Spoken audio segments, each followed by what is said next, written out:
What happens if a situation arises that you were unprepared for? A situation such as a blizzard, a tornado, or being locked down due to a virus.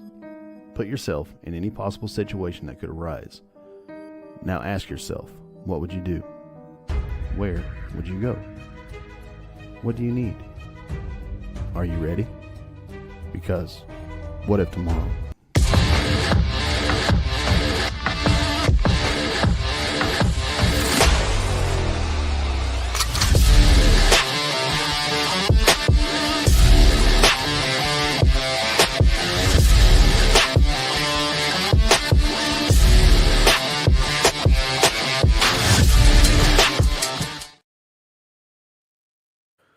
Welcome to the first episode of the year of the What If Tomorrow podcast. I'm Philip.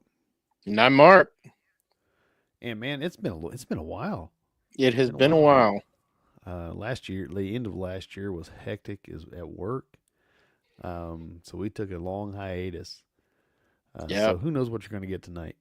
We kind of discussed 6 days plus work weeks. It was great. Yeah. Yep. It's been hectic. I've missed it, man. I really have. I forgot how much I enjoy just getting on here and talking, especially now that we don't work together. I mean, I moved to a different area. Right. Heck, I rarely see you anymore, man. So it's a whole new ball game, whole new year. Hopefully some good things in store. Let's see. What's up, Enzo? How you been, sir? My Siri's going off. Let's see. Man, I don't even remember how to work this thing anymore. All right. Well, first things first, let's get this out of the way. Hey, this is Mark with What If Tomorrow and What If Tomorrow on the Fringe. Be sure to check out our website, whatiftomorrowmedia.com, and look at our cool merch. We've got t-shirts, hoodies, posters, and more. Our affiliates are Duke Cannon, EMP Shield, My Patriot Supply, and Conflicted the Game. Or check out buymeacoffee.com/whatiftomorrow and buy us a coffee. As always, be sure to like, comment, and share on both Facebook and YouTube. It helps get our content out to others and help our channel grow. Now on with the show. Well, hey, I want to give a shout out to Sylvian too. He popped up on the chat. Hey, glad to see you guys. Like we were saying, it's been a while. I don't know. When was our last show? What, October maybe? October, yeah. I think so. It's been a while. And then after that, before that, we didn't really do anything in September because we had soccer going on. So it's been a long spread. So hopefully we can get some more content out. And there's so much going on that we could talk about right now. Oh yeah. Tons of stuff going on, especially, we missed the election. We missed talking about the eletion. We missed talking about... I didn't miss talking about the election. No. I'm just saying for a topic. Everybody already knows the obvious, so I'm not going to spend a lot of time on it. Who knows? Who knows what's going to happen, really? I think personally that we got a reprieve. It doesn't mean to stop. Right. Because I kind of got caught with my pants down the last time President Trump was in office. Everybody I think got complacent or kind of got they let off the gas a little bit. I'm not doing that this time. Now, because our economy is still rough. Who knows where it's going to go? What's going to happen? So definitely pay attention to that. I do know that certain sectors have already started picking up. Yep.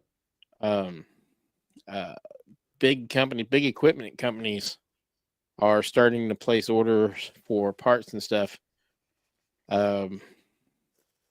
Expecting to have lots of infrastructure work. Well, we need something. I hope things get back on track. But personally, I'm not going to put my faith in it. I don't know. I don't know if we're too far gone. You know what I'm saying? I feel like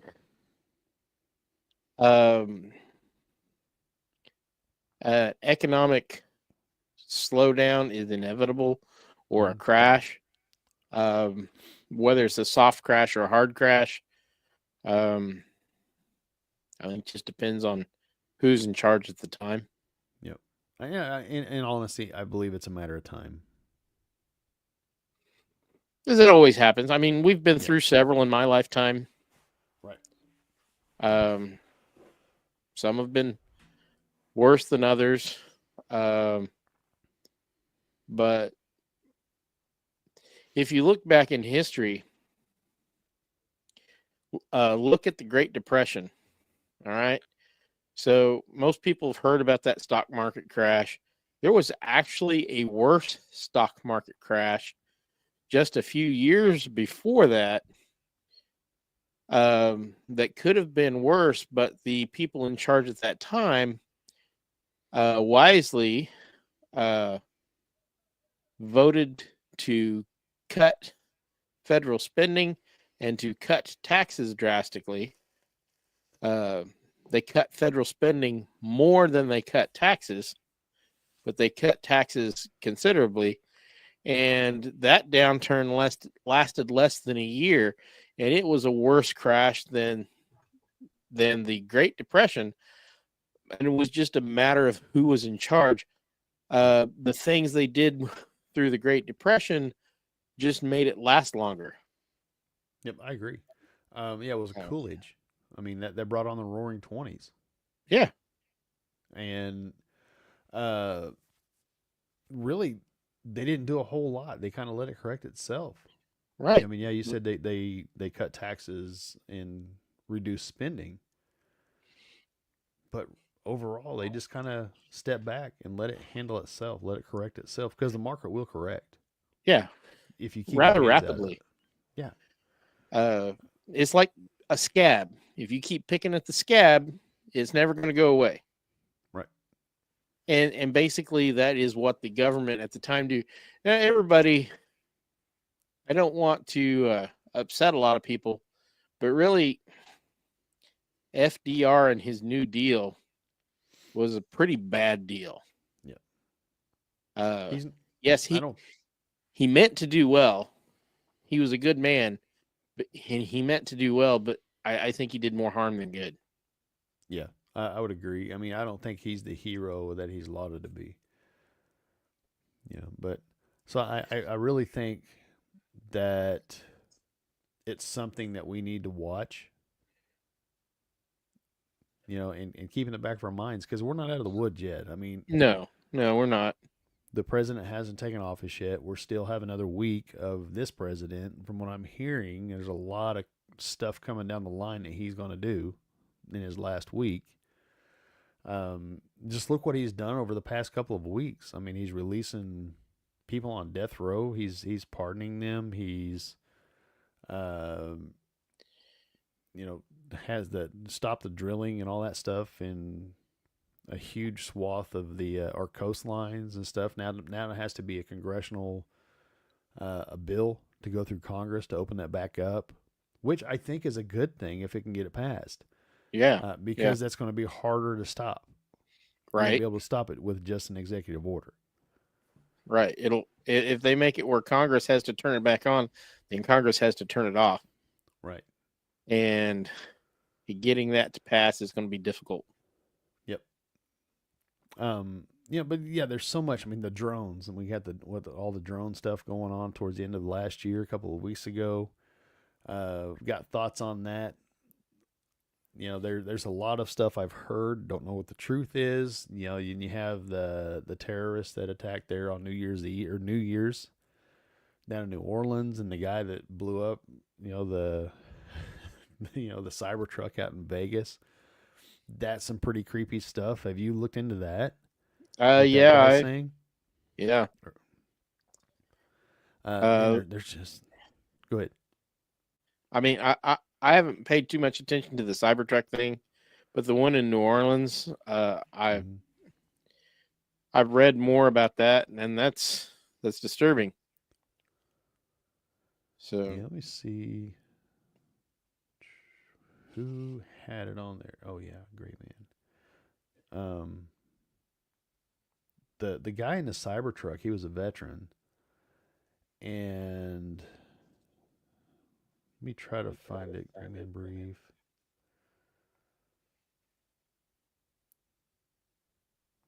Let's see. I found it really interesting.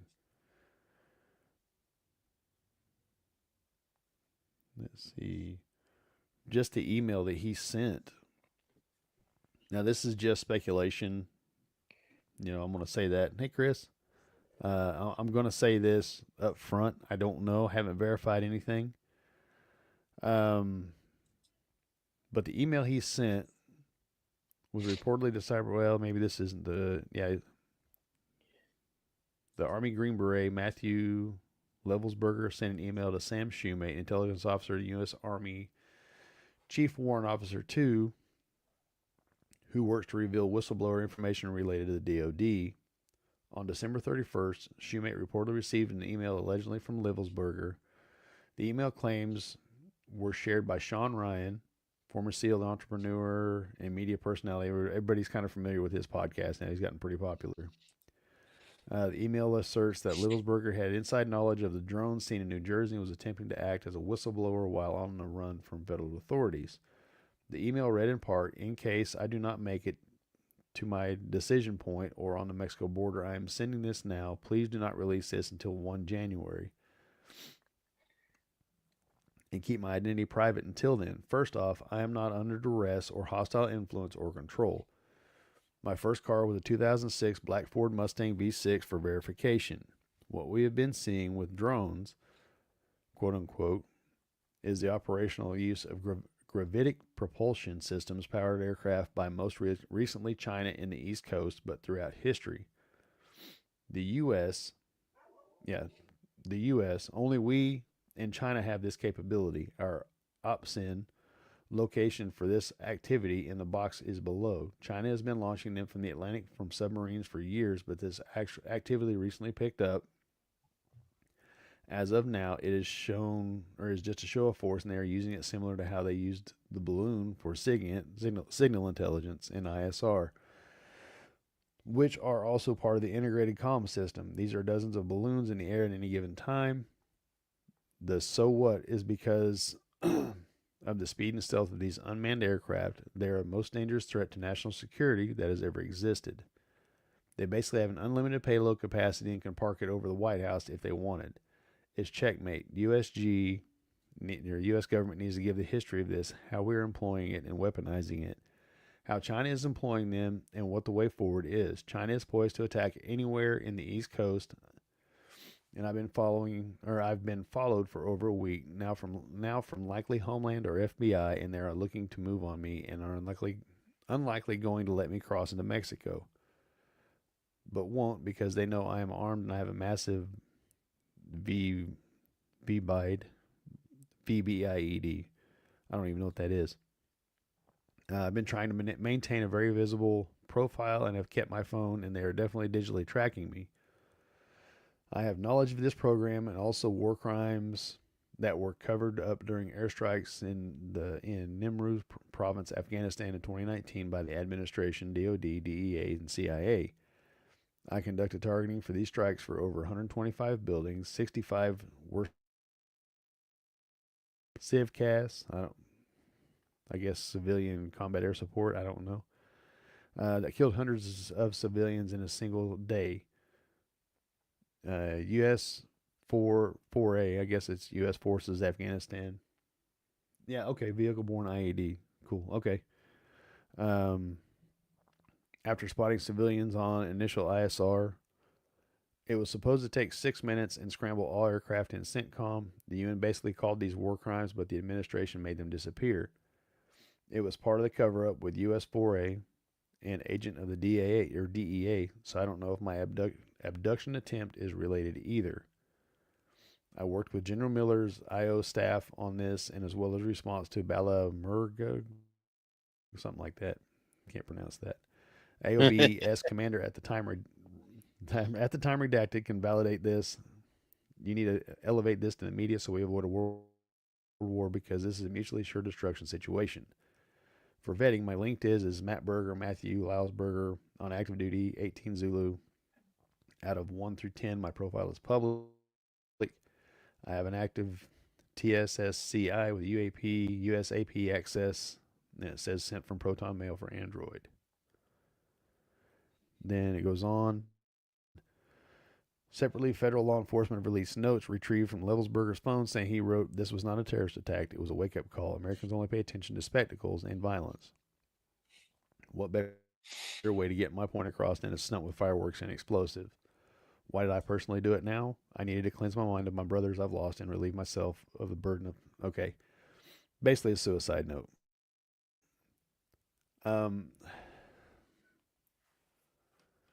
If that's true with these drones, that's some crazy stuff to think about. Yeah.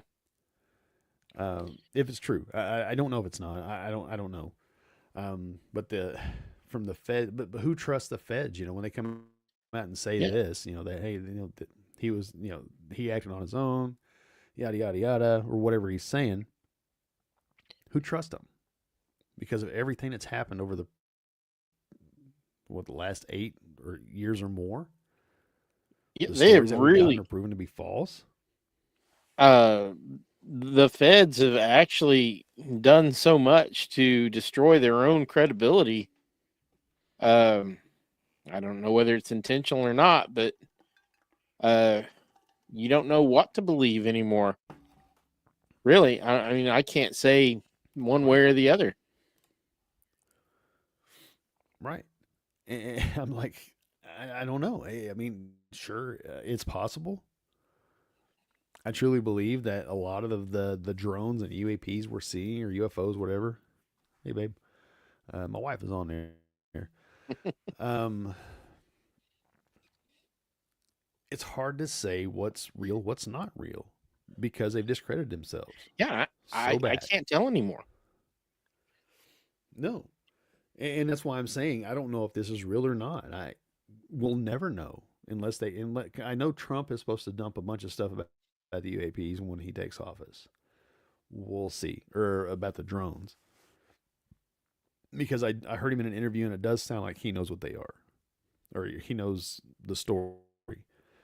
But again, do I want to trust what he and his new administration says? I mean, I think he's putting together a good administration. But I don't know. It's hard to say. I cut out for a little while. I think I'm having some internet issues. Oh. I don't know. It's hard to say, even with this new administration coming in. I don't know. Yeah, and I mean, I think personally, I'm going to err on the side of caution and not trust them. Right? Until they prove themselves otherwise. And it's a shame that you don't know who to trust anymore. Right. And like I said, I'm not sure if that's by design or what. Yeah. I don't know. There's a whole bunch of stuff that's coming out. And I hope that the new administration keeps their word and say, hey, we're going to release this stuff, you know, with the whole Elon Musk and Vivek Ramaswamy thing, the whole Doge thing, the Department of Government Accountability. I hope that they're real. I hope they're saying, hey, this is where our overreach, this is where the waste is. Fire these people. I guess my opinion, you know, go ahead. Go ahead. I guess my opinion, you know, 4 years ago with COVID, and I think we're safe to say that now. But 4 years ago with COVID, you know, you had your essential employees going to work, showing up to work every day, and you had your non-essential employees. Well, you know what? If you're a non-essential employee and you still have a job 4 years later, especially in the government, you don't need that job if you're not essential. Right. That's my opinion. Anyway, you were saying? I I lost my train of thought. It's okay. Uh-oh.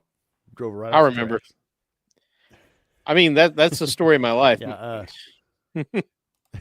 I feel you, man. I do. Enzo, he said New Jersey Jersey Senator Andy Kim says that mystery drones are still being seen in his state. And it's just not in New Jersey that's been reported. They've been reported all over. We got home I think it was a Sunday evening or a Wednesday evening, it was from church. And my son, who's staying with us, said that there was a drone flying over somebody's house, a big drone, and I saw something. He said it would like just disappear, just gone. And I was driving back that night, and I saw something in the sky, and it like shot off and just gone. I was like, "What in the world?" I'm kind of chalk it up and move on, but they're being seen all over. It's just the ones. It seems like everybody's got one too. So is it a mystery drone or is it just somebody playing in their backyard? Right. All this is on the news. They're flying their drones around and trying to cause a stir or whatever. I get that too. It's hard to say. Yeah. I mean, I'm looking at buying a drone for production footage for my ghost group. I mean, yeah. For sure. So, I mean, there's lots of people who have relatively cheap. Yeah. Yeah. And they're dirt cheap right now. I don't remember I don't know if it's how big, but if it's a certain size, you have to have, it has to be registered with the FAA. But these things are like the size of a car. They're huge. So who knows? I mean, a lot of this came out at the end of the year where a lot of people aren't paying attention, myself included. I kind of checked out towards the end of the year. I wanted to focus on my family and doing things I need to do around here. Split my head open, all that good stuff. So, yeah, my wife, God love her, she called me and I'm sure she's going to comment here in a second. But I'll tell everybody the story that she has a friend that is offering to give us some goats, free goats. My wife's been wanting goats for a long time, so she called me. I was on the way home from Wichita, and she asked me. I was like, well, okay, So we discussed it, and I went down. We were off work, we were on shutdown. So I spent. Oh yeah, my wife's laughing now.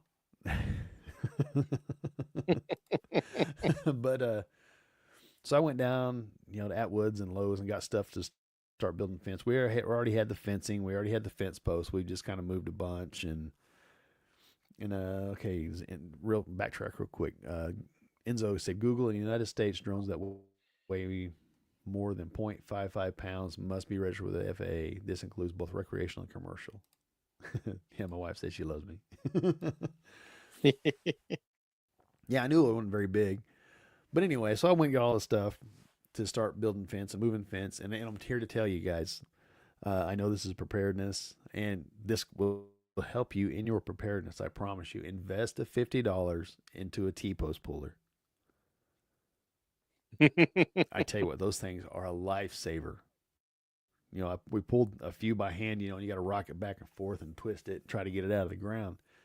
These things make life so much easier. There's a few that were pretty tough, and it took like 3 of us to get it out with some serious leverage, but they were like 50-degree bends in them, like when they drove them into the ground. But if they're straight in, it makes life so much easier. I promise you. That'll be the best investment. If you have a homestead or looking at a homestead, get a fence post puller. So anyway, we're building this fence, and I'm driving this fence post, with the old, fence post driver, both handles and all that, driving. Well, I thought the post was up higher than what it was. And when I came down, I caught the top of the post with the driver, and it kicked back, busted me in the head, chipped a tooth. And I was like, man, that hurt. I pulled my hat off and blood just started pouring out. I saw the wound. It was pretty good. Yeah. I mean, I could send it to the show, wouldn't be a problem. But so I tell the kids, my kids are outside playing. It was nice. I mean, really nice. And I tell the kids, hey, go get me a paper towels. I got to get this stopped. So I'm walking the house, bleeding everywhere. Head wounds bleed anyway. So I get to the bathroom. I'm cleaning myself up, and I call the wife. I said, hey, you might want to come home. I may need to go get stitches. So she starts heading that way. I get the bleeding stop, and I'm trying to look. I mean, if you're watching, you can see I've got more hair than what I normally do because I haven't cut it, and especially because I have a cut. But yeah, they do, Enzo. My hat was covered, and I mean, luckily I had a hat on, or I would have needed stitches. But we get the bleeding to stop, and my wife comes home. She's like, well, maybe you need to go get it looked at. I'm like, no, I'll be okay. Not a big deal. I mean, the bleeding stopped, and it kind of started weeping a couple times that night, so I'd have to hold pressure back on it and all that. And my tooth wasn't chipped too bad, so I think I'll be all right. But yeah, that's just life of an excitement, here. I've got epoxy at work. We can take care of your teeth. Hey, that would work. Absolutely. But yeah, I mean, that was my Christmas shutdown, at least the second week, after New Year, for the week of New Year's and all that, building fence. We got to get it finished. We probably got about a 30-foot swath to get done. Then we'll have goats. We lost a dog. Our outside protector dog, he got sick, or he was old. The day after Christmas, he died, and we got him buried. And we found a puppy. Here it's been November, on the side of the road, 8-week-old puppy on the side of the road. She's hound and I think lab mix. She's a puppy, and I don't have the heart to not do something. And after our German Shepherd died, we've had a bad luck with dogs this year, just getting old. And one got hit. It was actually my son's dog. We were watching. She was out and got hit by her neighbor, and she wound up dying. It's been a rough year for dogs. And so we took this little puppy in, and she's like gaining weight like crazy. I mean, I think she was 6 pounds or 8 pounds when we got her, because I had the wife take her to the vet. And I took her back while we were off, and she was almost 30 pounds. I mean, she's putting some weight on like crazy.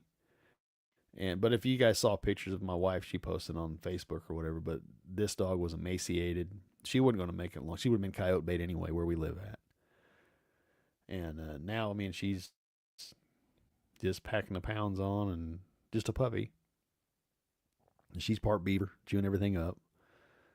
Then a little over a week ago, my wife says, hey, since we lost Sam, 6 pounds. Okay. Yeah. My wife said she was 6 pounds. I mean, she's over 30 now for sure. But my wife texted me, said, hey, there's one of my friends down in Bartlesville are selling livestock guardian dogs. She'd like to have one for the goat when we get the goats. They're puppies. They're just over 8 weeks. So now we have another outside dog that's inside right now. But he's tiny. I mean, he's only like 9-10 weeks old, so he's not very for big. Now. So we gave him some time and kick him. Yeah, now his dad. For now, his dad weighed. Yeah, the people we got him from said his dad weighed 160 pounds. So he's going to be a big dog. He's I think Anatolian Shepherd and Great Pyrenees mix. Oh, good Lord! He's not going to be a tiny dog. Yeah. Well, but we do need it. You're going to need to work more overtime. Pay for dog just food to feed him. I know. Right? Right. But the other outside dog we have, she's getting older, and so we're kind of refreshing the stock, I guess you could say. But yeah, that's been my eventful last few months more than anything, work and dogs. So.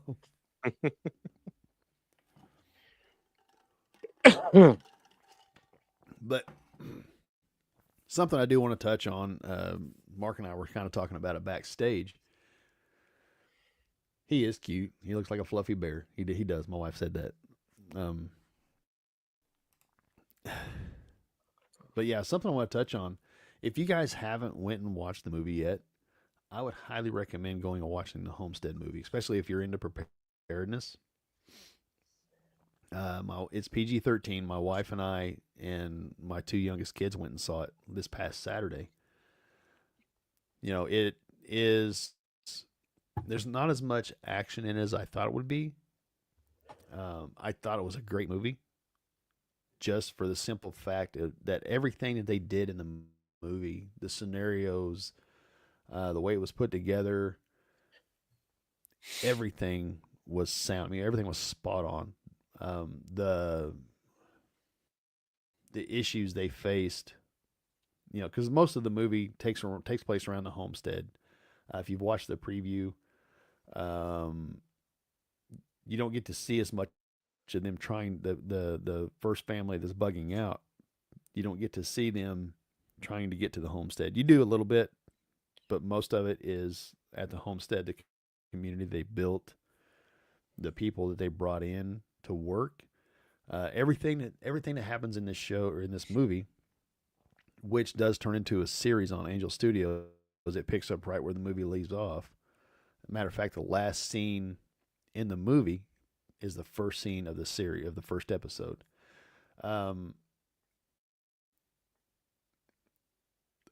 Like I said, everything they use is spot on. There's one scene where, if you're familiar, Neil McDonough, the actor, he's like the owner of this homestead, and frankly, it's not a homestead I could ever afford. I'm not going to lie to you. but he meets a guy at his gate where there's people that they know lining up outside the gate. He's got his food preps. He's got his water preps. He's got security. I mean, you name it. This guy is set up. Solar power, all that, because the scenario is a nuclear strike off the West Coast. Then Russians hack the grid and knock out the power grid for the entire nation. So anyway, he's got a friend that comes in. They're starving. There's people breaking in, looting, or whatever. So this guy bugs out. And he says, like, I know this guy. So they go out and they're talking. They're like, hey, we're friends. And can you help us?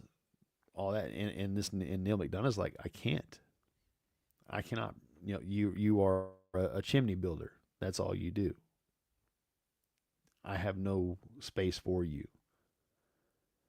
Then he's like, well, if you don't let us in, you're killing us. And he said, and if I do let you in, you're killing us. It's almost an exact scenario that you and I have talked about many times, Yeah. Mark. What can you do to help me? That's the issue. That's a huge, in that we've talked about it, like I said, and that is something that I think if anybody has a homestead or a community they're putting together or put together, would face in a situation like that where people are going hungry. And I don't want to give too much of the movie away in case you want to go see it. And like I said, I highly recommend it. It's not, like I said, it's not as action packed as I had hoped. The acting was okay. But considering the studios it came from, you're not going to have any A-list actors. Neil McDonough, I think, is a phenomenal actor, though. He's probably the best one. I've liked him for years and years.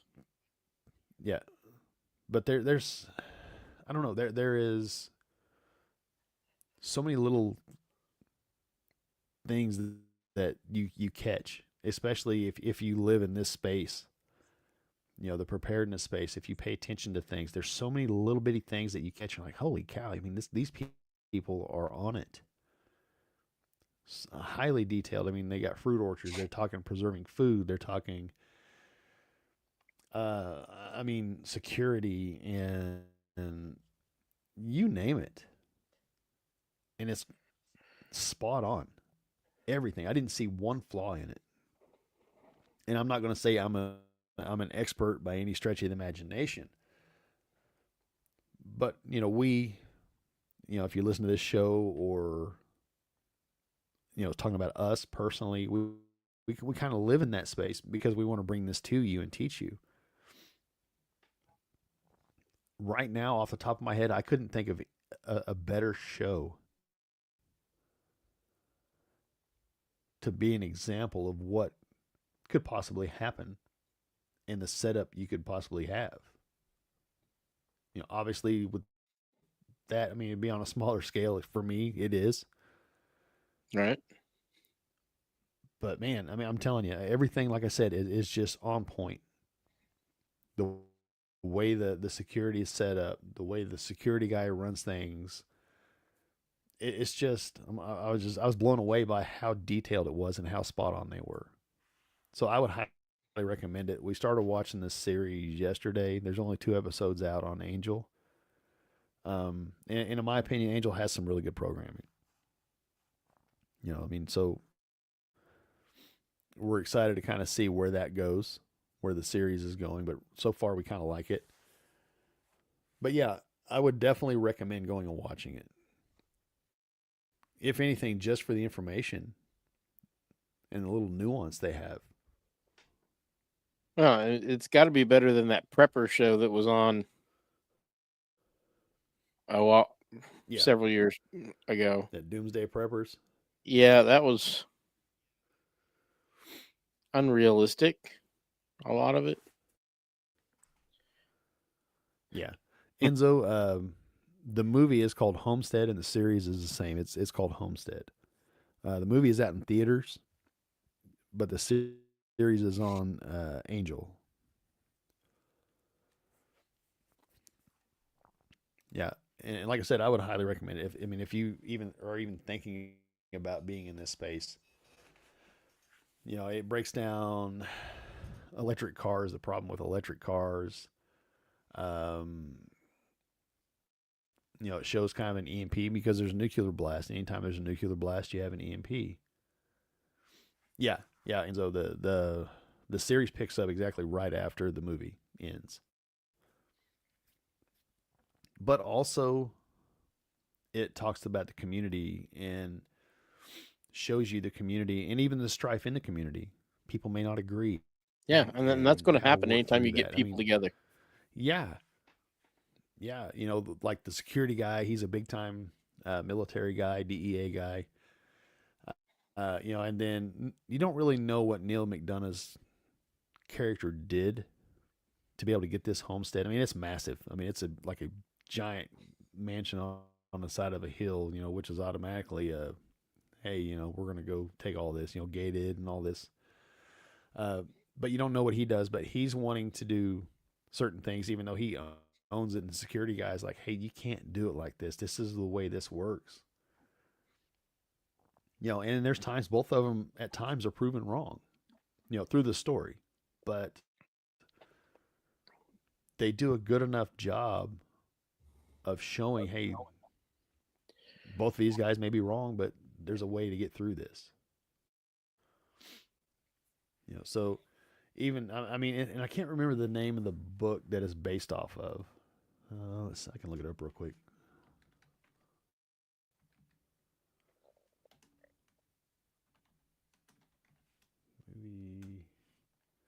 Maybe. Obviously, there's not much on Rotten. Rotten Tomatoes don't care for it, but no, obviously not.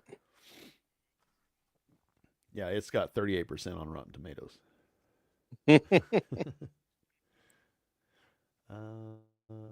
That's better than I thought they would do it. Yeah. And it also has a biblical message. It's not overly powerful. It doesn't try to shove it down your throat. It ties into one of the characters.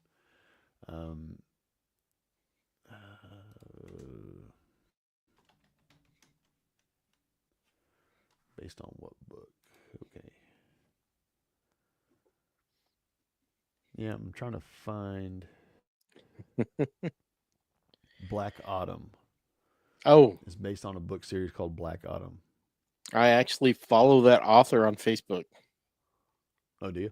Yeah. Yeah, I haven't read it, but I'm going. I kind of want to now, just because I want to see the difference, and it may ruin the movie, but like most books and movies do, Most books are better than the movies. You just can't help it. by far. No, She can only get so much on the screen. right, right, and I think that's probably why they turn it into a series, because you can drag that out a little bit longer Get those instead of trying details to in fit it there. into a 2 hour movie. Yeah, Yeah. but yeah, like I said, I mean, it's sound. I mean, it's not overly action packed, or there like I said, there's not as much action in it as that I would have liked to have seen. But the lesson, I believe it was the point of the movie was not necessarily the action, but it was basically about a community. And I don't know, we've harped on community, on building a community, over the Oh, past for year and a several half. years now. Yeah, and Several years now. it's really good to go and watch that and see, okay, this is the dynamic. Is it possible? The health concerns with some of the characters. One individual in the movie had a heart transplant. One, well, I don't want to give too much away. One guy runs out of his medication, and you kind of see things happening, or whatever. And it never really pans out, but I think it'll probably pan out later on in the series. But yeah, I mean, it just shows the human condition. The people struggling to survive, and they're waiting on people to help them. And just kind of really food for thought. Really food for thought. Yeah, that's probably the intention, is to get people thinking about it. I think so. I mean, like I said, we took our younger kids too. I'll say 10. He'll be 10 next week. And 7-year-old. Yeah, and the only reason I did was because it was from Angel Studios, so I knew we were going to have a lot. Right. There was no cussing in it. Like I said, it wasn't real violent, but I think that's why it got the PG-13 marking. Excuse me. Because a few people got shot, and maybe just the drama of it could have an effect on kids. But I wanted to take them to kind of open up that conversation, to get them to kind of think. And we kind of had a pretty good conversation on the way home. Talking about EMPs and stuff like that stuff that we've talked about all the time. Right. But I kind of wanted to get it in my kids' psyche. I mean, not trying to scare them or nothing like that, but just something in the back of your mind. My son, he asked, well, what would happen if something like that happened while we were at school? Good question. What do you do? I expected questions, right? And my wife's like, well, my intent, is to go get you because I'm in town, is to go get you and then start working our way home if we have to. It wasn't something that. Excuse me. Hey, that was Mark sneezing. Yes. I didn't get my distemper shot this year. Right.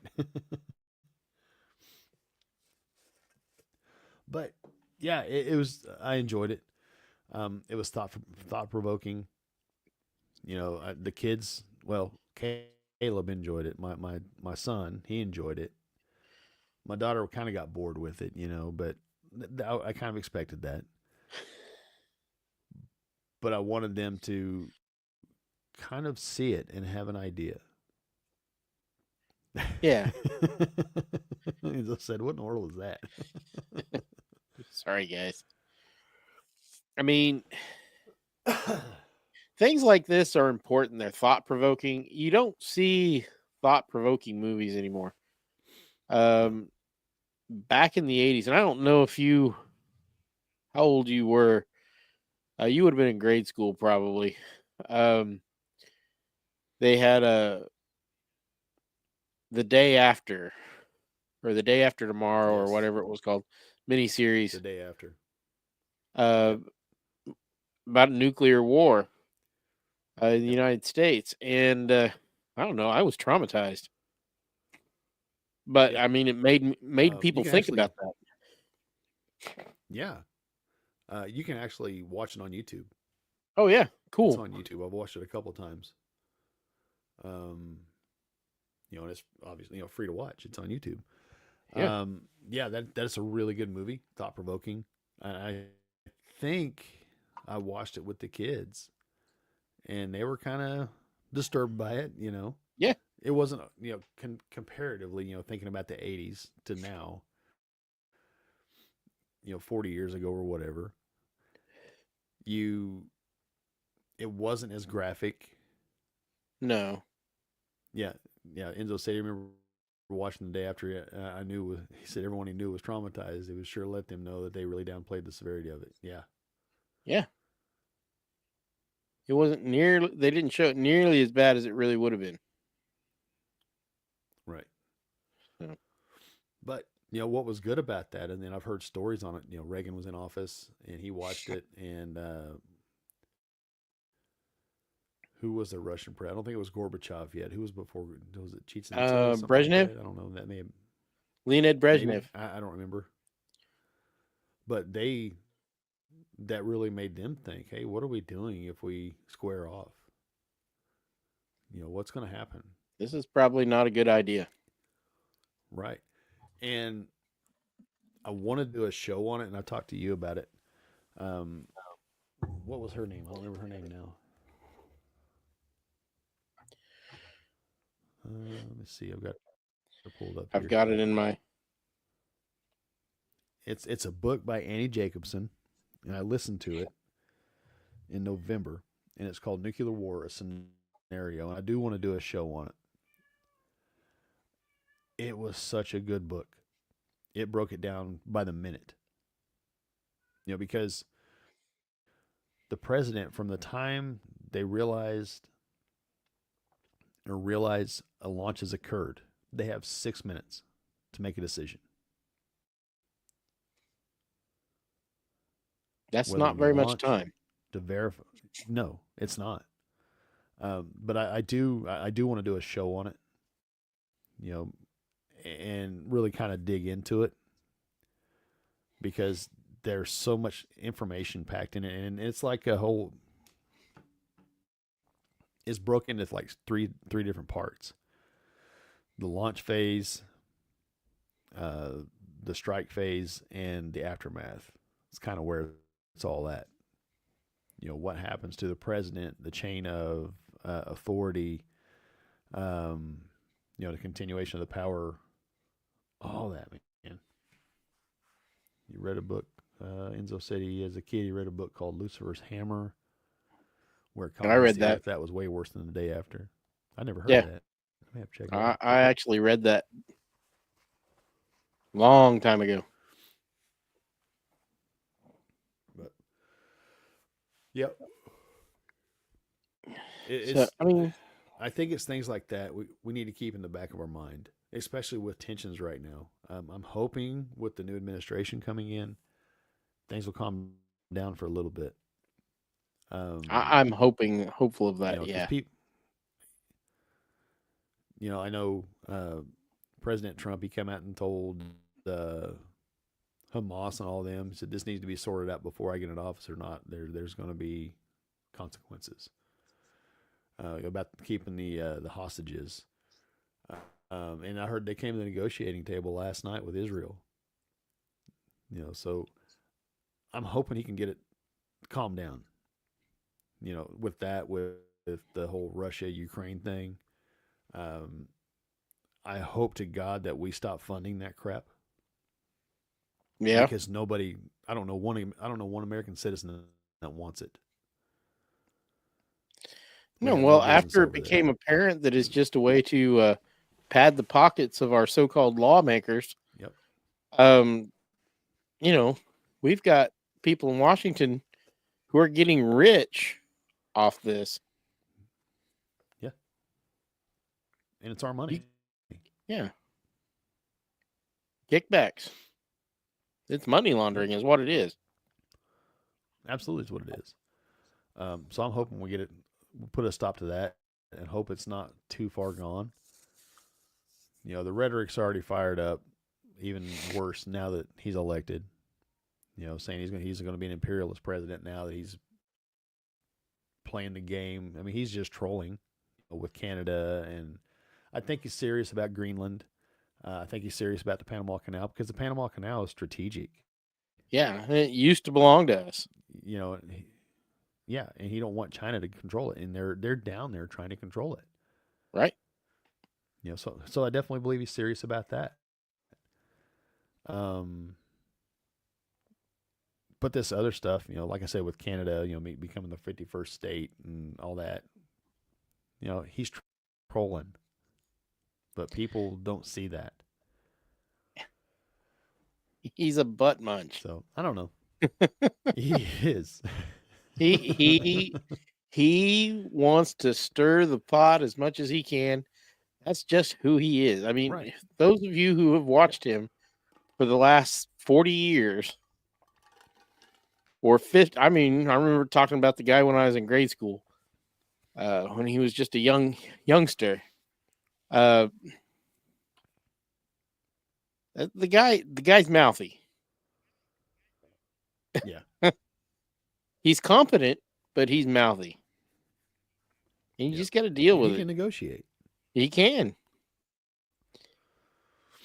And that's I a lot don't of what think this he's- stuff is to trying to get people to the table. Yeah, I don't think his health is too good right now, though. Right. He doesn't look like He doesn't look healthy.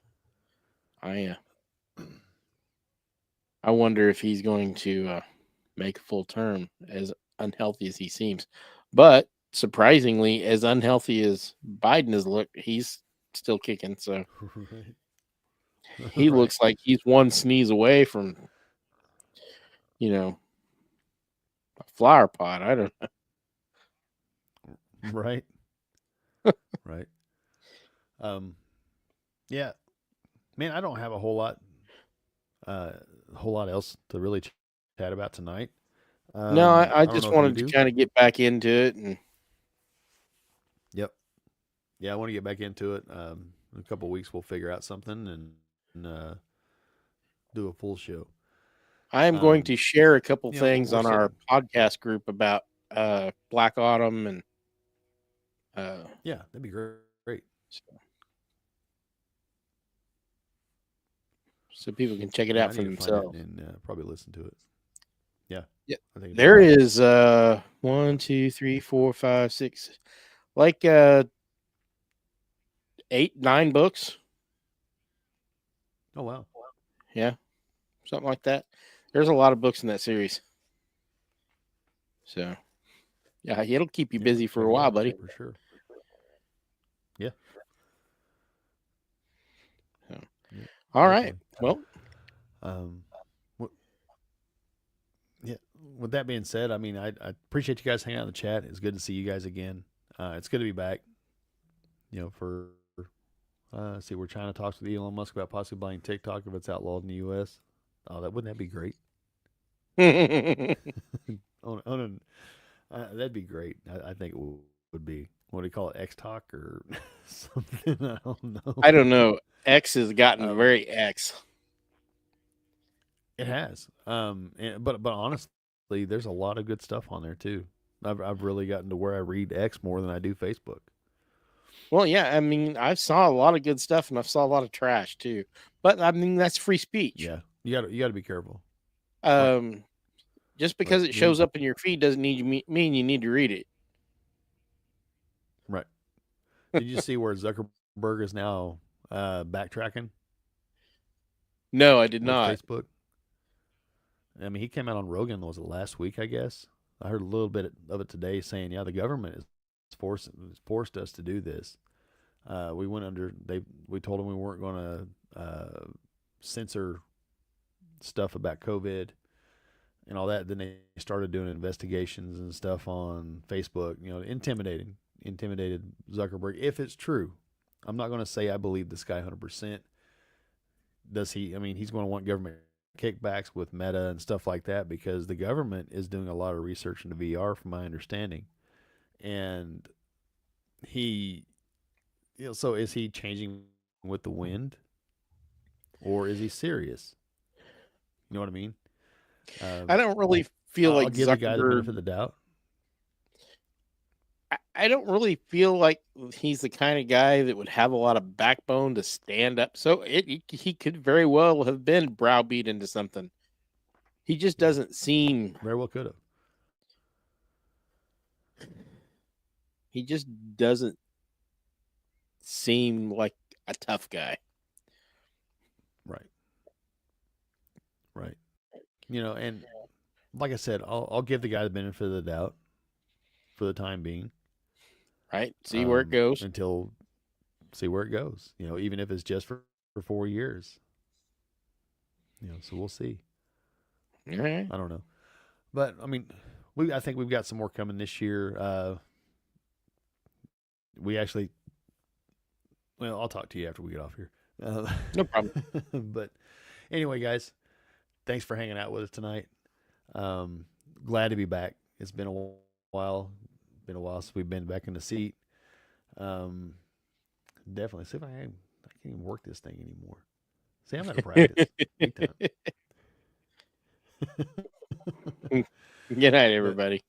Everybody, thanks for hanging out, and we will see you next episode.